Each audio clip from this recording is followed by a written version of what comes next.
Moral action always speaks louder than any written or spoken word. Amazing men and women, amazing people. Those African Americans who traveled the country playing ball at great risk and peril, and those white men and women of leadership, power, and status who were willing to support and reinforce what was right, selflessly and without hesitation.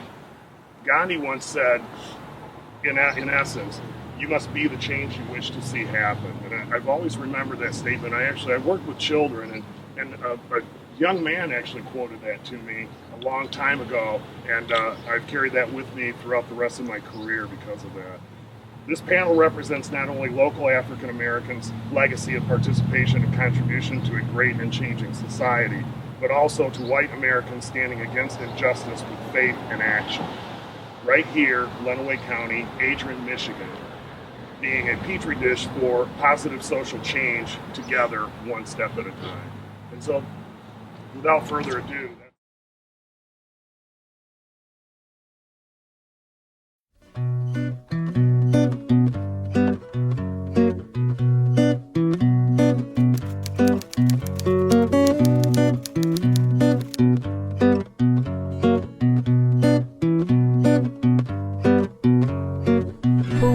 supposed to be on the west end of living so happily? And did I move just to prove the city's nothing more than a heartache, distracted by the hands of a girl? What am I supposed to do? Cop another feel as we cut right through the crowded rooms and the badly lit corridors that everyone appears to be using. A place I'll fall in love without hitting the ground again, and finding cigarettes the only thing on which I can depend. Is this a place I'll fall in love for long enough to say I replaced a filthy habit with one that people find in better taste?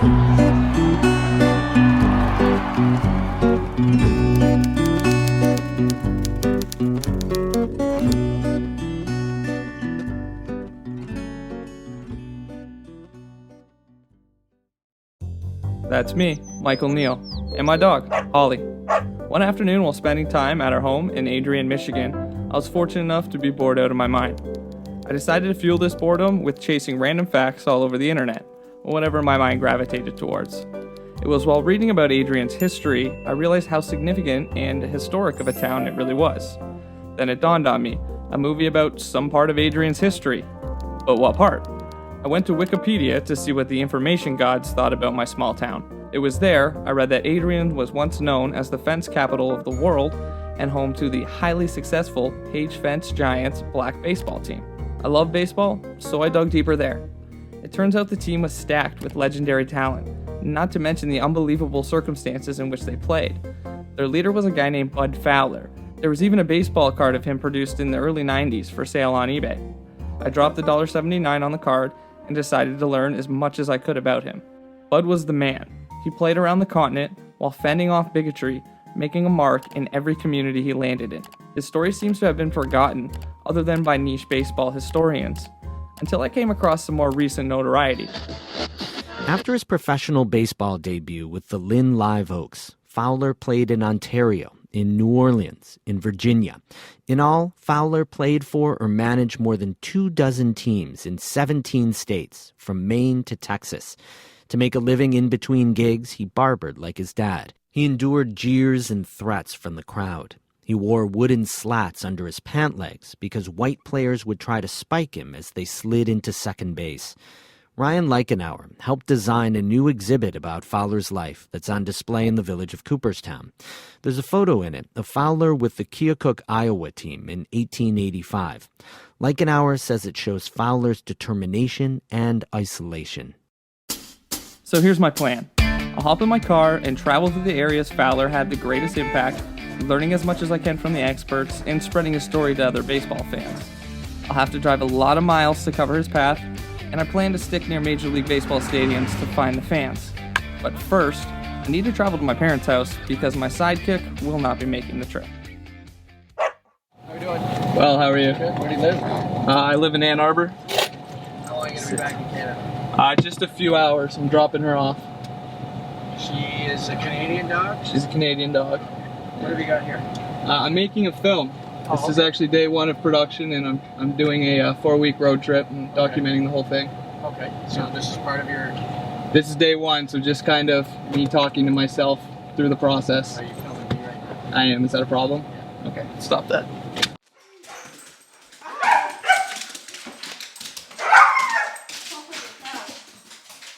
How are you? Good. Took Holly to the beach. Oh, we figured as much. She's a little excited. How was the beach? How was the beach? How was the beach? How was the beach? How was the beach?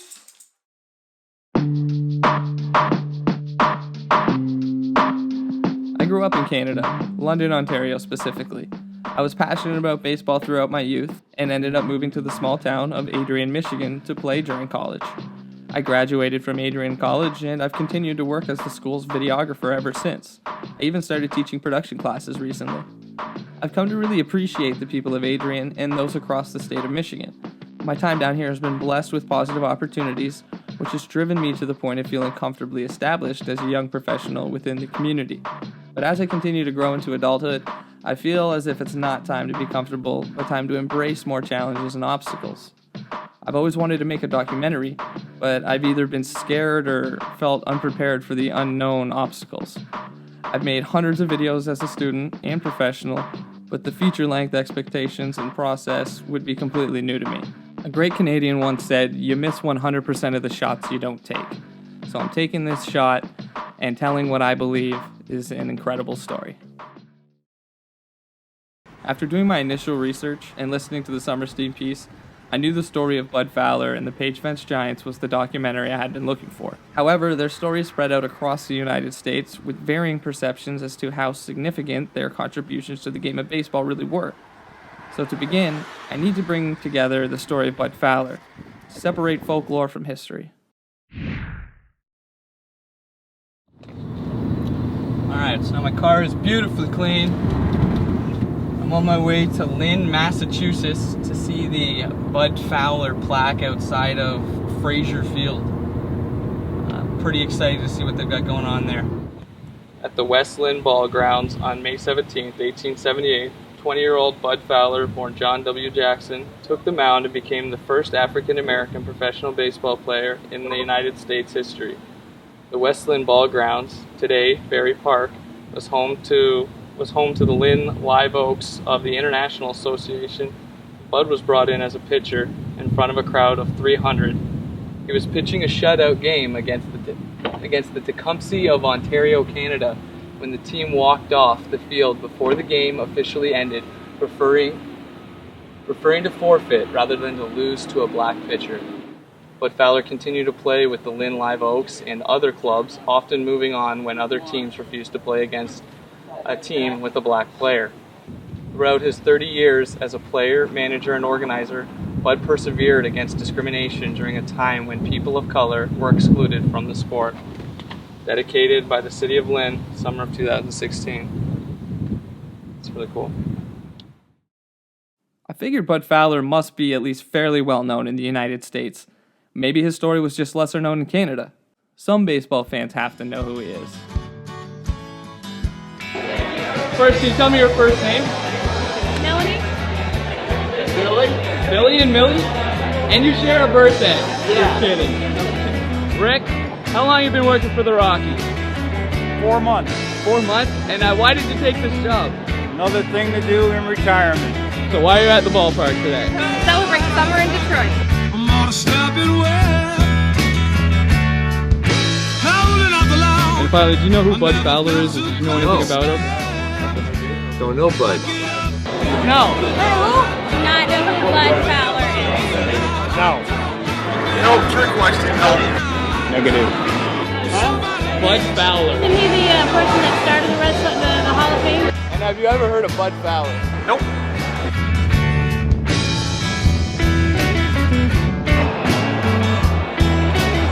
This place is a pitcher, but in the 50s, I believe.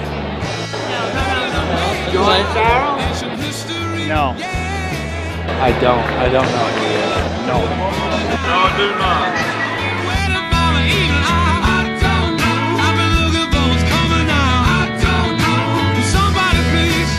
The name sounds very familiar, but I'm not too sure. All right, fair enough. Sorry? Have you ever heard of Bud Fowler? No. Fowler? Bud Fowler? No. Bud Fowler. Bud Fowler. I have not. No.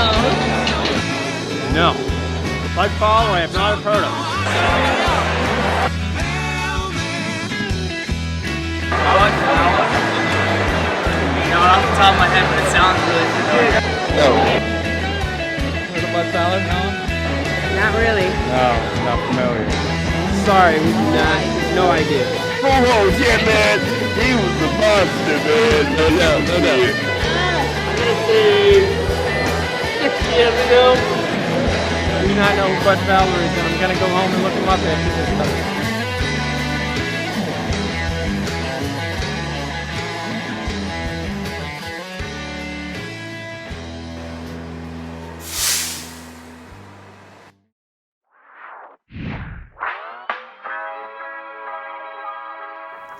Well, Fowler plays a very significant role in the history of African American baseball, being considered among the first professional recorded black athletes to play baseball.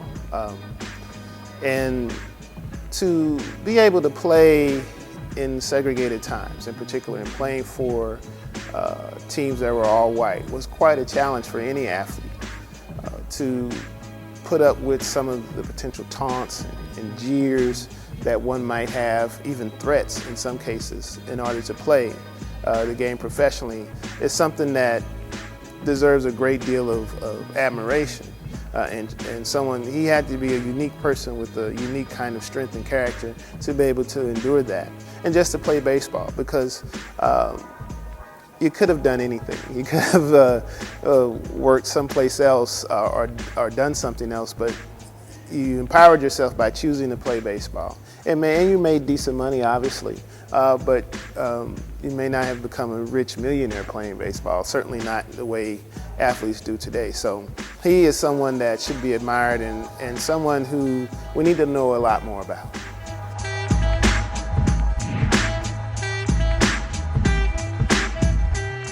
That Bud Fowler grew up off of Main Street, son of a barber, I think kind of behind what is now the CVS. A black kid growing up in Cooperstown in the late 19th century is not necessarily who Cooperstown thinks of historically as one of their own. That's my perception. So to celebrate a native son who went on to do some extraordinary things, who was certainly outside the fringe of how we view our history, was important to me to tell that story.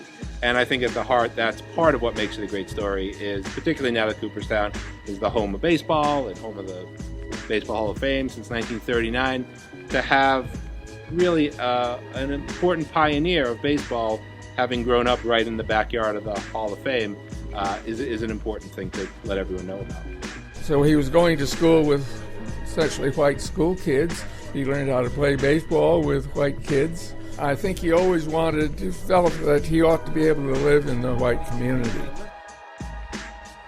Not much is known about Bud from the ages 13 to 20, but we do know he was in school until at least the age of 13, and his first agreed upon documented baseball experience was with the Chelsea, Massachusetts Independent Club, with Fowler pitching to a 2-1 victory on April 26, 1878.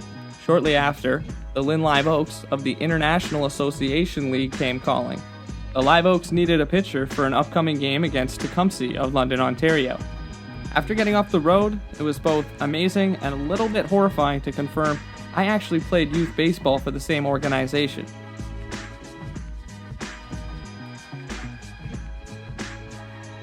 He felt that he needed to become an itinerant ball player. He would join a club, find that some white players objected to his presence, and 6 weeks later he was gone.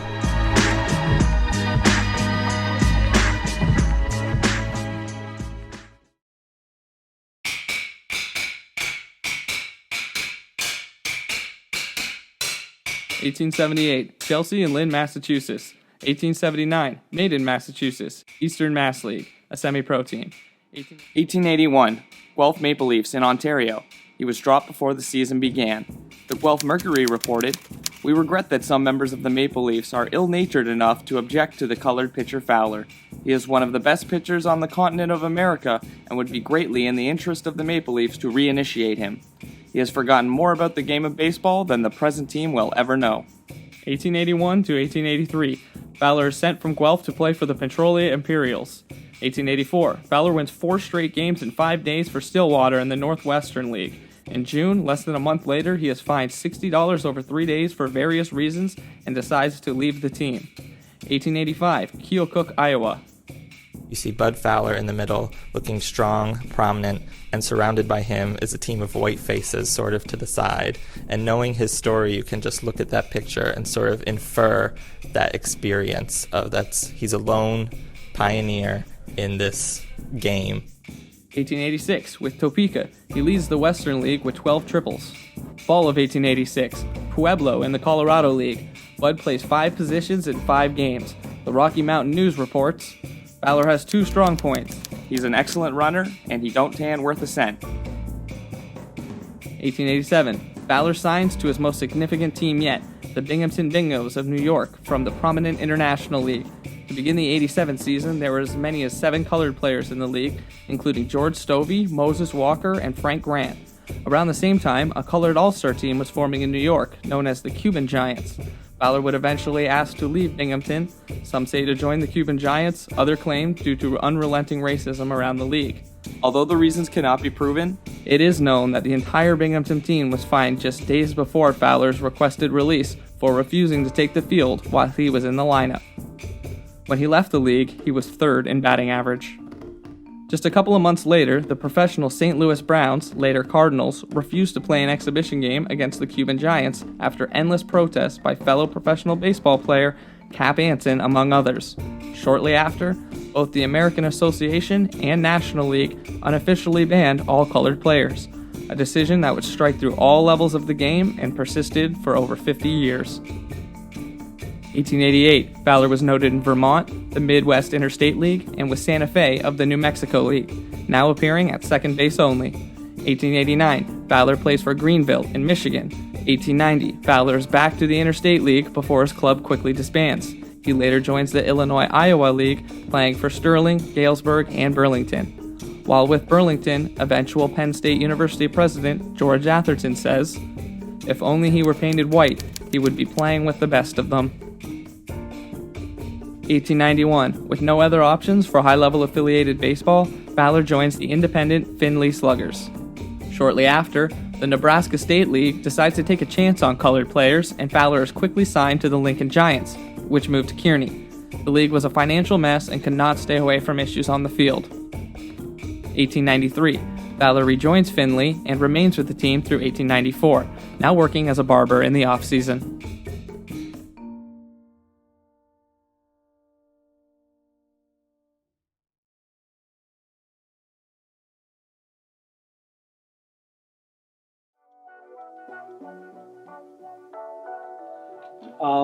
I called Bud Fowler in my book a tumbleweed of baseball. He just kind of blew through communities. And for various reasons, he would leave communities. Lack of pay, racism, unfortunately, more pay someplace else. Well, Adrian was very baseball feverish. And Findlay also was a baseball hotbed. They had been very good in Ohio in 1893 and 1894. When Fowler gets off the Lakeshore train about 11 o'clock in the morning on August 29th, he talks to people in town and says, "I'm looking to set up a traveling black professional baseball team in 1895.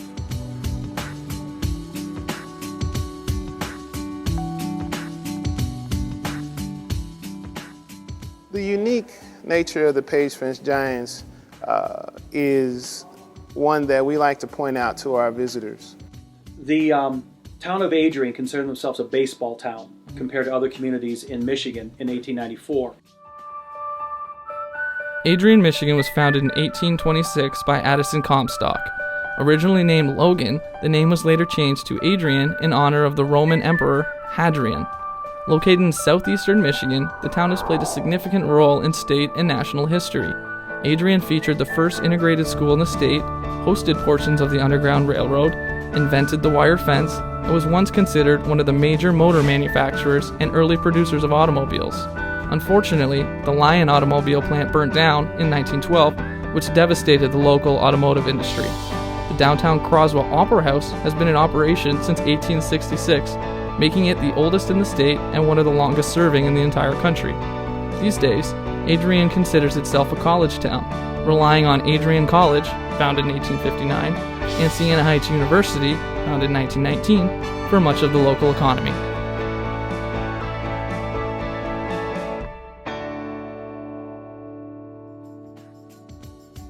Fowler and Home Run Johnson and the other players, and the rest of them were white on the Findlay Sluggers, beat the Adrian Light Guard Armory team pretty easily in 2 games.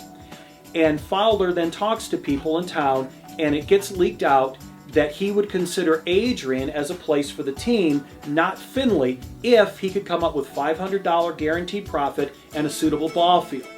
I mentioned Adrian as the home to the wire fence. Well, they were even known as the fence capital of the world, all thanks to J. Wallace Page. He was born in 1843 in Roland, Michigan, just outside of Adrian. He went on to serve for the Union Army during the Civil War as part of the 17th Michigan Infantry before spending time as a student at Adrian College. After leaving the school, Page wound up inventing the wire fence on his property, a product that would soon change the entire world. He started the Page Woven Fence Company, which quickly became internationally successful, profiting over $3 million in 1902. When Page was told of the opportunity to sponsor the Giants in 1894, he jumped at the opportunity to put his company's name across the chest of Fowler and his men. The fence company proudly marketed the team through many channels, often thinking of new and creative ways to combine the company and team. A lot of great black baseball teams were around during that time. They had to navigate the pitfalls of race and segregation as they traveled. The Page Fence Giants were unique in that having the backing of the fence company allowed them a great deal of latitude, having their own Pullman car to travel, having great looking uniforms, having a solid team of professional ball players. Certainly benefited the company, but also benefited the players. They were unique in that way. Other black teams really had to scratch and claw in order to be able to participate and play baseball and travel around the country. They had advantages that other teams did not, and that made them special.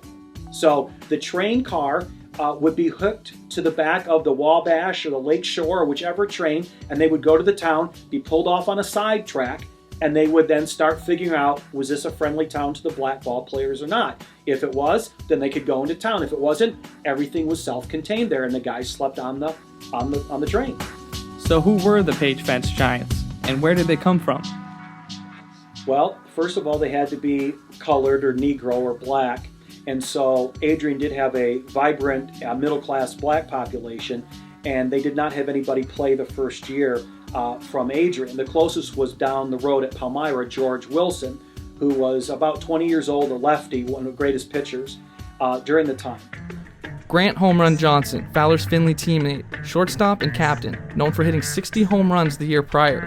He would go on to play until he was 58 years old, living until 1963. William Binga, a rookie third baseman in 1895, would go on to play for 15 teams over the next 30 years.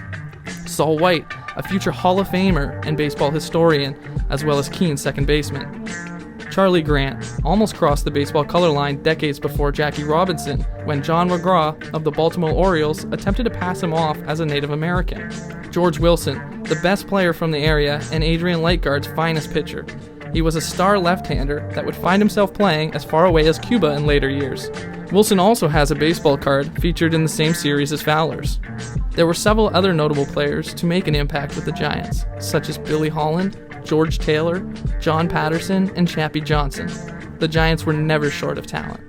Well, Bud Fowler's the calling card. He's the guy that you needed. He legitimized the team. He was a guy. These were guys of high caliber, high class, because in the spirit of the times, you could not send guys who were black to basically white communities and scare the locals with these negative stereotypes that some communities have about black guys. And so they needed to be of outstanding character. And in my researching in 5 years, I have found almost no problems with the Page Fence Giants games, and almost all of them have to do with the atrocious umpiring that also have applied to some of their games and people yelling things at them. But in terms of fist fighting, yelling backs, charging in the stands, zero on the Page Fence Giants. These were class guys who were quite bright and very well respected. Unfortunately, they didn't have Bud long. He left the team due to contract disputes and an opportunity to join Lansing in the White Michigan State League. This move would prove to be costly as the Lansing gig didn't work out, and the Giants went on to play some serious baseball. After they play a couple of games in La Crosse, Wisconsin, with one of the Taylor co-owners that had gone there, and there's a meeting, and it leaks out, not in Adrian but other papers, that there's a change in management, and Bud Fowler and Grant Johnson are no longer going to be part of the management team. They're going to be salary participants or players, and the team is going to be run by Gus Parsons, the traveling business manager, Len Hawk, and the Taylor brothers. Bud Fowler knows everybody in baseball, and in mid-July he hatches this scheme, unbeknownst to anybody, to hook up with a guy named R.N. Parshall, who was the manager of the Lansing Senators in the MSL League, to have a traveling black team that Fowler was going to run and would play in the fall and the winter in Europe and New Zealand and Hawaii and Australia. Unbeknownst, I believe, to the Page Fence Giants. Until a few days later when the national media, the Sporting News, comes up with this, Bud Fowler is going to basically set up this travel team, and he announces that some of the Page Fence Giants are going to be leaving the Page Fence Giants in September and joining his worldwide team, which at one point was called the Capital Colored All-Star American Team, and then they changed the name. And then that did not sit well, and Fowler ends up playing for the Lansing Senators for a month, and they can't pay their bills, and they cut Fowler, and they put the team up for sale. So Fowler thinks he's going to have this team that never materializes, but it is rumored for several months, locally and in the national media. When reading different accounts about the Page Fence Giants, some amazing accolades are frequently mentioned. Dominating across the nation, beating minor league teams with ease, and even playing games against the professional Cincinnati Reds. An 82-game winning streak and being named 1896 World Color Champions really jump out. But with losing Fowler so early on, and dealing with such uncertain times, could they been as successful as some choose to remember? The first 2 years, they play like gangbusters. They play in 1895, and they win a bunch of games. There are several records, but they win like 132 games and lose 16 and have 2 ties or something like that. For example, in one of the games they played with the Cincinnati Reds, they actually led halfway through the game.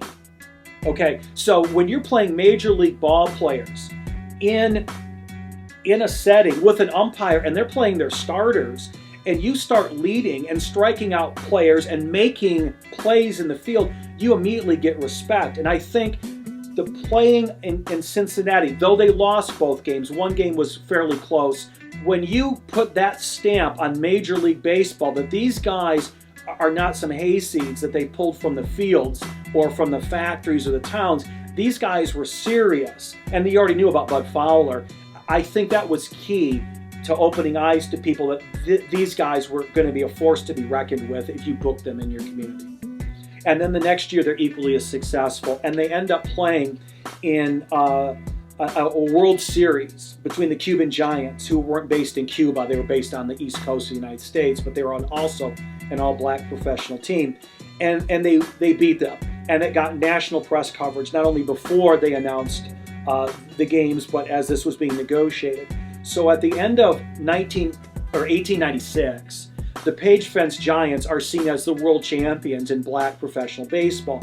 The Page Fence Giants are going to play in Adrian in the first week of June, and 1,800 people showed up at Lawrence Park to watch this team. However, in the spirit of the times, and not a positive spirit, the bulk of the people wanted the Adrian Demons to defeat the Page Fence Giants. Even though on the Adrian team there was only one semi-local guy, you count Paul Kraft was from the area, and then George Wilson. So there was this kind of strange dynamic of you had the Page Fence Giants traveling around the country advertising your number 1 or 2 employer in town, the Page Fence Company.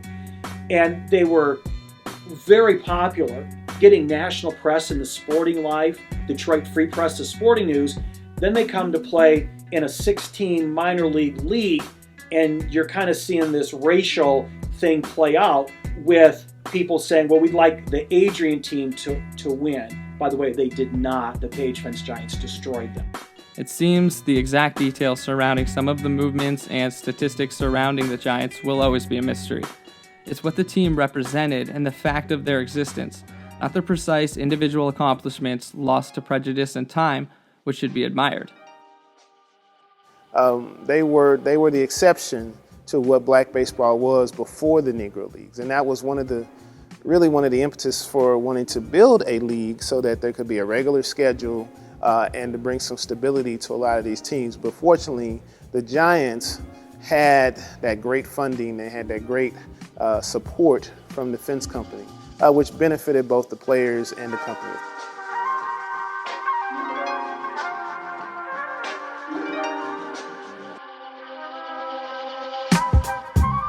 When the Lawrence family sold Lawrence Park grounds for the railroad, that was the local landscape.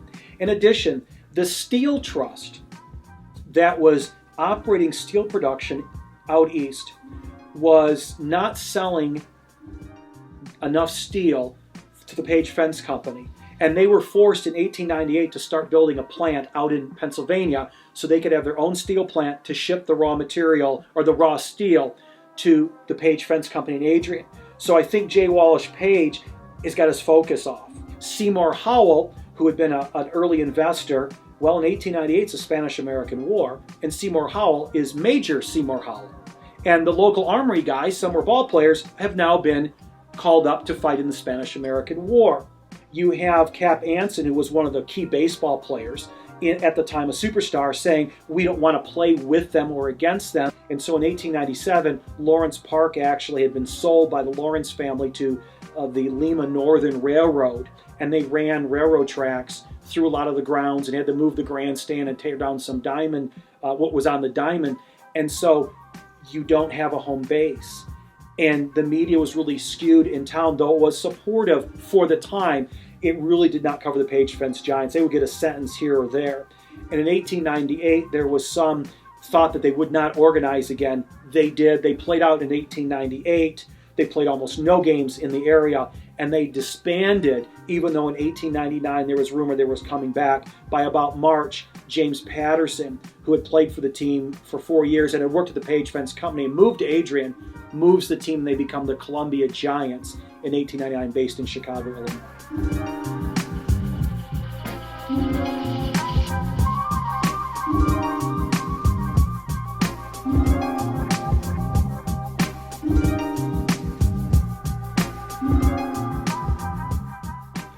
On April 20th, about 100 years after Bud Fowler's death, the village of Cooperstown finally honored that pioneering legacy. Briefly, welcome everybody to Bud Fowler Day. We're going to start here. Village Mayor Jeff Katz stands with about 50 people on a little side street that leads directly to Doubleday Field, the mythical birthplace of baseball in this village of 1,800 people in upstate New York. This entrance to Doubleday Field was a street without a name, and we had a name looking for a street. 3 captains of the high school baseball team wear uniforms with the name Fowler printed across their backs. They snip a ribbon and unveil a new street sign. It reads Fowler Way. When we did the Fowler Day ceremonies, we had a nice turnout, like I say, of 19th century baseball experts. We had our Congressman, Chris Gibson. We had our state senator, Jim Seward. John Thorne, official MLB historian, was the keynote speaker. So it really was a nice celebration of a Cooperstown story. What is interesting over time is Fowler Way as a street. We have a parking lot, which we call the Fowler lot because it's near the sign. The Fowler name has become part of the daily currency now. Whether people know why, even though it's only been 3 years since we had that event, it doesn't matter. The name exists. The name exists. When people come visit the field, they see the sign, they see Bud's picture, they see the plaque. So he's certainly a living name these days in a way he wasn't even 4 years ago.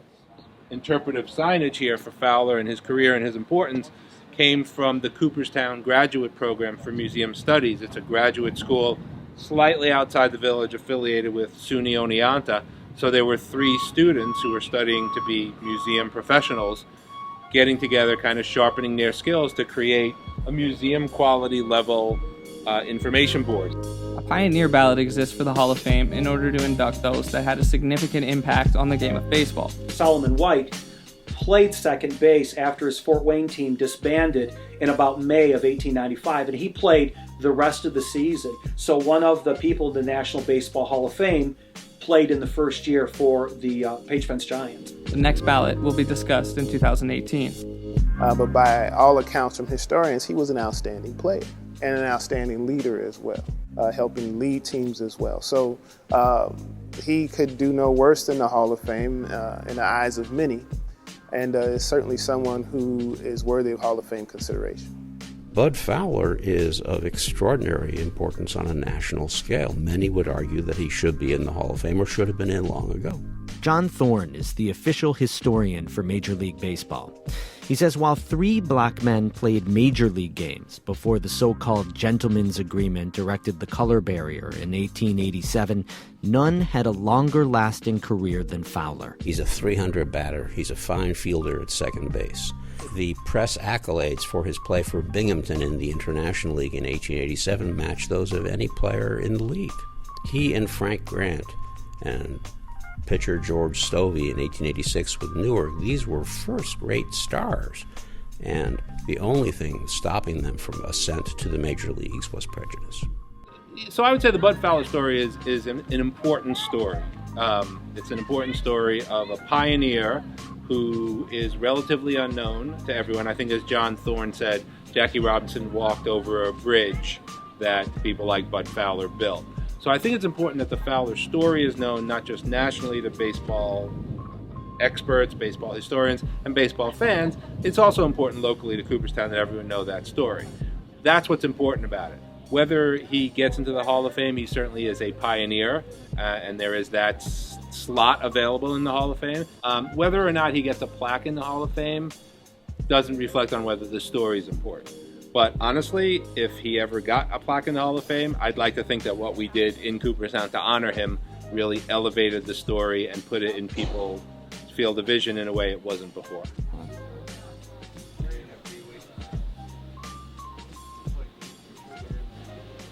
Well, I think anybody who plays the game of baseball and has a lot of success at it would pick different things they want people to remember about you. And because people have so many different things they can remember a certain player for, whether it's breaking a home run record, or whether it's getting divorced, or whether it's missing curfew one time. I mean, there's so many different things that people can think about these athletes, and that's why every athlete, if you ask them what they would want people to remember them for, they would probably give you what's most important to them.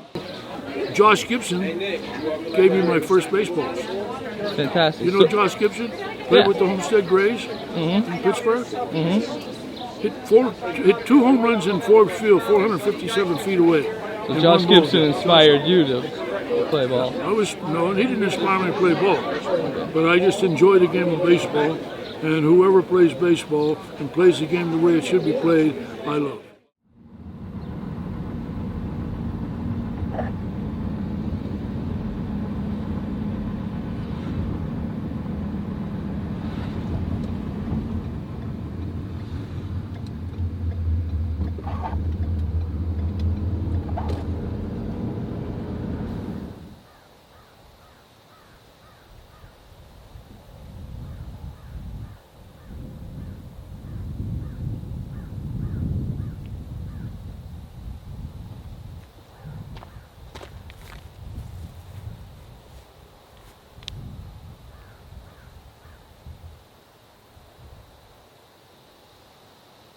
I really wasn't sure what I wanted to do when I came to his gravesite.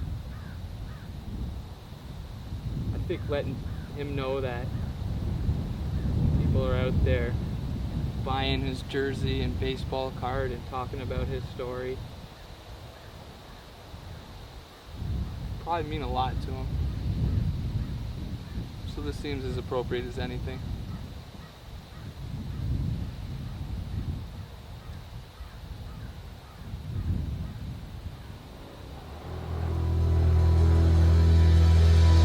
The first thing I remember is the game that I love.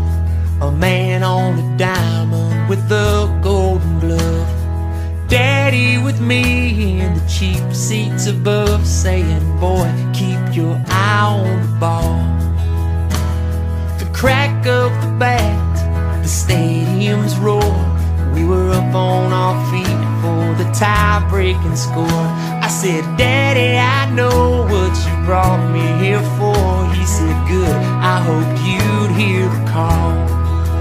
Life's a fast ball, bell tie, coming right down the middle. Don't stand there and let it go by. Swing hard and aim for the stands. My field of dreams was covered in stone. An old gravel parking lot next to our Dad on the mountain, daylight was gone, saying, boy, keep your eye on the ball. Cause it's hey batter, swing batter, swing. The world is an infield, always chattering. If you don't concentrate, they'll spoil your timing, and you'll walk away cussing them all. Life's a fast ball, bell tie, coming right down the middle. Don't stand there and let it go by. Swing hard and aim for the stands, and thank God for your fans. Thank God for your fans. Thank God for your fans. Thank God for your fans. It's not so much a story of baseball. It's a story of continuing to do what you love and not letting someone say no because of the color of your skin or for whatever reason. And I think that's something to honor. Well, it'd be nice to research what Bud Fowler did, playing barnstorming across the country, similar to what Satchel Paige did, or Josh Gibson. There's so many players that had that opportunity to do it, and unfortunately, they didn't get noticed. There are a lot of Afro-Americans in the Hall of Fame, but to have someone tell you, I seen this certain player play, it's not documented on film, which is too bad. You had no radio, obviously no television, no film that we're aware of any of these people playing. The media coverage was owned almost all by white media people. The Daily Times and Expositor was owned by Harriet Applegate after her husband died in 1891. So you have a female woman running, whether she had interest in baseball. She must have had some because she gave them pretty decent coverage. But you have a lack of printed data because it just doesn't exist. People did not cover this. And then you have somebody that would want to do this. And so you have people saying, well, that's just kind of raggedy tag playing. Well, they had professional baseball in the 1870s with the Cincinnati team. So these were not ragtag teams, white or black. But it's just one of those things. It's not modern. You can't see the ball players. They actually went into Burnham's, which was a photography studio, and Adrian had individual photographs taken. Where are these of the players? So a lot of the stuff doesn't exist. There was an interest by it. Some communities are ashamed at how they treated the black ball players and their citizens. I'm sure many of the black people don't want to visit that because there is negativity. Other people don't like history. But to me, the legacy is huge. Everybody says Jackie Robinson was the first guy. No, it was Bud Fowler. It was the Fleetwood Walker. It was George Stovey. It was Grant Jackson. These guys played and made a living, but because lack of media coverage, lack of tangible things you can hold on to, lack of interest at the time and later on, they've been kind of swept to the dustbins, which I think is completely unfortunate and doesn't tell the story not only of sports in the United States, but our social progress in the country. And I think this door needs to be opened and examined. There were all levels of teams, minor teams, community teams, company-sponsored teams, who interacted with these major teams as well. So it's a vast history black baseball is, and we're only touching the surface here at the museum, but we do our best to provide as much information as possible on the broad scope of African American baseball. Well, the biggest thing is that players came before myself. I signed in 1962 right out of high school, so players were getting the opportunity to play, players of color, and I got to the big leagues fairly easy. I came up in '65. So even before me, you take Gibson, you take Juan Marichal, Larry Doby. There's so many players that had that opportunity to get to the big leagues, and if it wasn't for players before them, they would have had a tougher time.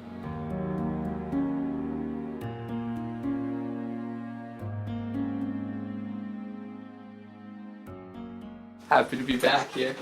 So that's it? This is the sucker. Unbelievable. A little bit longer than I thought. When I first started researching this over a year ago, I thought if I could get to 125 pages, that would be long, and I would be lucky to get that. And this is 409 pages on the Page Fence Giants. So a few more than 125. Yep. I was happy I found more information, but there was so much good stuff I didn't want to take anything out. So I always there say we go. better to have too much than not enough, Yep. right? Yep. All right. Well, how'd you end it? Well, there's no end to this story. No, there isn't. And I didn't know if I was going to take a ball player and follow them through like Bud Fowler or George Wilson, but there were so many ball players, and I didn't know how I was going to end it. And then I stumbled upon something I had found in my organization, Mike. I'd done everything by years.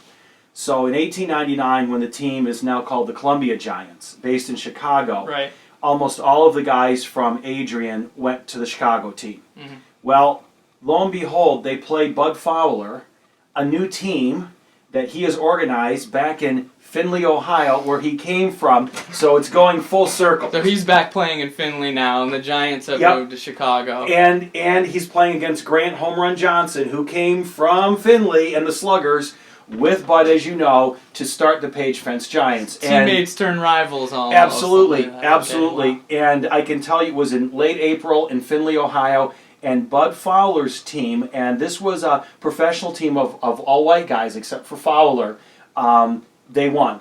They beat the Columbia Giants, old Page Fence Giants. So it's like the mentor wins at the end. Of course. And that's kind of how I The old wise one always comes out on top, Yep. right? So I thought.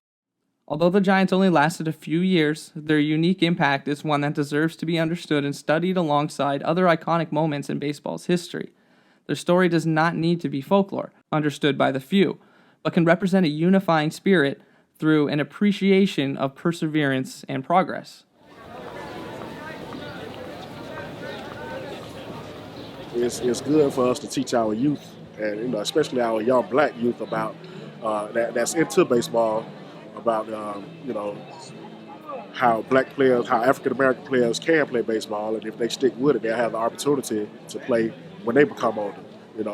Obviously now we only have about 3, maybe 5% of black players in baseball, and back then it was more than that.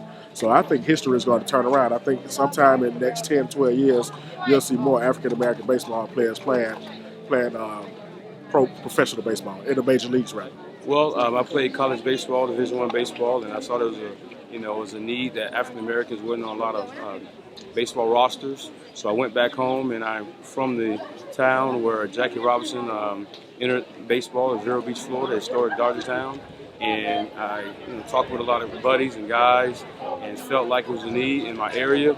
And I reached out to RBI and Major League Baseball, and they felt it was very important that, in the town that Jackie Robinson broke the color barrier, that we start an initiative there. It's been very successful so far.